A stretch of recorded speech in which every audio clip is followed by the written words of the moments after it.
Hello, everyone, for Channel 6 TV Community Focus. I'm Dennis George, and a few weeks ago, we were at Citizens National Bank talking about St. Baldrick's, which is coming up on April 16th. But that's not the only big event that's going to be going on that day. Working the Puzzle for Autism.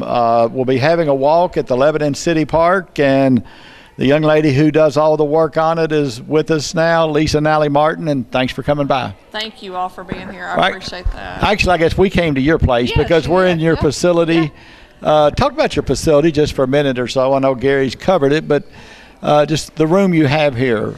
Well, we're very fortunate. It's kind of been a dream of ours, and it's very appropriate that we're talking about this at the walk time because we've used the proceeds from the walk and donations that people have given us to help build this facility, or not build, but help get this facility underway. And basically we always had an idea that we wanted to have a place that kids and young adults with autism could come and feel safe, and we could bring activities to them and expose them to a lot of things, a lot of different events, activities that they may not go somewhere else and do typically. We also have an educational resource area where parents can check out materials about autism, and all of this has been with donations that people have made and the money that we have raised from the past 5 autism walks. This will be our 6th year. And I know part of it is trying to raise the awareness. Correct. But talk about autism and autistic children and kind of explain what that is as compared to what people may perceive it to be. Well, the interesting thing about autism is it affects so many different individuals, from whether race, age, ethnicity, cultural backgrounds. It doesn't matter how much money you have, what your color or race is. But it is basically a condition that affects kids in a lot of different ways. So you have some kids that are very intelligent, but they may have a lot of social deficits. They have a lot of social anxiety, may not understand social norms. Whereas someone like my son is lower functioning and is very social, loves people, but he has a lot of delays. A lot of kids have a lot of difficulty communicating, whether it's some are nonverbal, cannot speak at all, or others just have a lot of limits in how they can express themselves, period. A lot of them have a lot of sensory issues, and that's some of the things that we've tried to. The bright colors? The bright colors, a lot. We have a sensory table over here where they can actually, get exposure to different textures, and we also have a sensory area there where we use that room as calming. If kids get overstimulated, we can use that.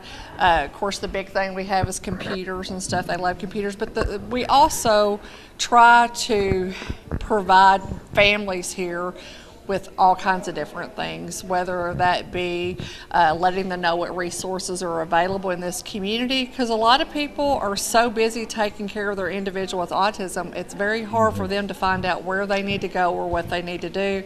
And that was my purpose in starting this organization, because it's very overwhelming for some people. All right, your walk is not only to raise funds, but also to raise awareness. Yes, both. Right, so it's kind of a combination. And the big thing for me was the raising the awareness, because there's a lot of people when I first started this that didn't know what autism was. If they saw a child throwing a fit in Walmart, they thought that's just a bad kid who is throwing a fit. And their parents need to take care of control it. Their parents need to learn how to control them, and that's not always the case, because a lot of these kids get sensory overload, and it is a clear condition that they cannot control how they behave. Talk about the day of the walk and what all goes on. Okay. This year we are fortunate enough, about 3 years ago, we had John Micah Thompson. He came and sang and performed. He is going to be there again this year, and his story in and of itself is amazing, because he did not speak at all till he was 8. And has started playing music and can sing amazing, and we are fortunate enough to have him come back this year, and he's going to perform. You said you saw him on YouTube. Is it John Jon, John? John Micah? Mikkah Thompson. Okay. And he actually came that same year and sang at Ham Days. He is very gifted. We're going to have him perform. A big thing that's near and dear to my heart is we always recognize the individuals with autism. The past several years, we've had 35 to 40 kids and young adults that are recognized in a medallion ceremony. They all enjoy that, and some of those kids don't get recognized for things, so that means a lot to them. We also have providers of therapy services there. We sell autism awareness items, our t-shirts and different things. We will also have kids games that they can participate in. This year we have a unique thing. We are going to be having a drawing for a motorcycle. We are selling raffle tickets. We got a charitable gaming license, EXE-2133. You make sure as an attorney, you make sure to do that, right? 2133. And we're raffling off a motorcycle that Kenneth Eugene Gribbons donated to our organization. So, we've been so blessed with how people are so generous with this in the community. And I think it's because so many people here know kids and young adults that are affected by the condition, and they see the benefit here in this room as one of them that these kids are getting directly. But you said part of it, it's a fun time. Yeah. And everybody's enjoying themselves, right. But it's also an educational time where maybe some parents don't know some of the resources that are available. If you want to talk about some of the things they might encounter. Well, I just found that over the years, a lot of people, it's a networking opportunity for parents or even the public. It's a place for you to come and say, hey, I'm kind of curious. I think my grandchild could possibly have this condition. And it's an opportunity to come and observe what goes on, talk to different providers, physical therapists, occupational therapists. We typically have someone there that does horse therapy, different things that you can get your kids into. Like my kid does one-on-one karate, some different things that some people may not think, but there's research that shows that karate helps kids with autism focus. So sometimes they think because they have a condition that they're not capable of doing normal things than other people do. When you talk about karate, he can understand and do those things. Well, and I was lucky to find someone that he has a class of his own that he does more independent. He cannot, because of his limitations, participate in a general class, but he can do. The biggest thing that I think is important is for people to know to expose these kids to different things, and they may find their niche of what they're. A lot of people are reserved in what they will expose them to because they're afraid they won't be willing to do it or they're not able to do it. And that's the great thing about the center here. We have exposed some of these kids to things and the parents will be like, oh no, they're not going to do that. And it's amazing what they will do when they see other kids doing it. And to be actually honest, when some of the parents don't limit them on what they allow them to be exposed to as well. Sometimes it's like putting your foot in the toe in the water before you want to jump in, and you see it's not all that bad. This is not limited just to people in Marion County, is that correct? No, it is not. Talk about that, because people in Taylor, Nelson, Washington, everyone's invited? Yes, and that's, I think some people have a misnomer that it is only for Marion County people. There is not a lot for autism that goes on here in the several counties surrounding.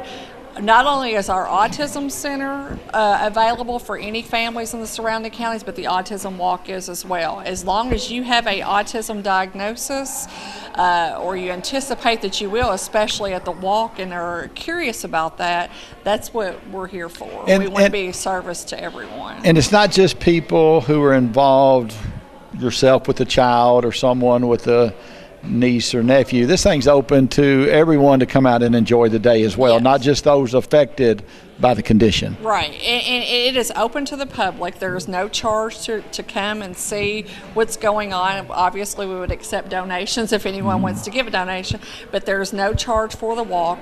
We are not as structured as a lot of walks are, like the Relay for Life or some other things. We generally do one lap together, and then at that point, we leave it open to whatever people want to do, because I hated to make it so structured and tell kids with autism or young adults, you have to have somebody on the track at all times. I wanted it to be an opportunity for everyone to get together to celebrate the condition and find out what it's about. And we always do a balloon release at the end of the ceremony and the walk, which my child loves. So. Well, Matthew Mattingly, out at the park, we were talking to him a few minutes ago, and he said a lot of those weekends that you've done this, there are people with baseball teams from out of town. And he'll tell them, you have to go see this. Yeah. And they come back just amazed at what goes on. So, I mean, you're reaching people you probably didn't even intend to reach, and then I'm sure those people go back and spread the message. Well, we want to reach everybody because, there are so many kids nowadays. The most recent, and every year around April, the Center for Disease Control changes the stats of how many kids are affected by autism. But I think last count was 1 in 54. That's a lot of kids. And, not only kids, but like my son will be 18 in September. We're not only having kids with this condition, but young adults that we have to look at and see how we're going to handle them. I have to look at what happens when he transitions out of school, and so we're trying to have a lot of information there for a lot of people. Like I said, not only parents or individuals that are affected, but the public to be educated as well. All right, it's April the 16th. 10 o'clock. 10 o'clock at Grand Memorial Park. And how long will it last? It lasts till 1. Our balloon release is at 1. In the event of rain, which I hope is far out of the scene. And I'm sure you're checking the forecast regularly, aren't you? Well, I usually definitely wait till that morning because it'll change. But we have a rain site. It's going to be at Marion County High School if it rains. So regardless, we will have the event. Okay. And good luck with it. Thank you. Okay. For Channel 6 TV Community Focus, I'm Dennis George.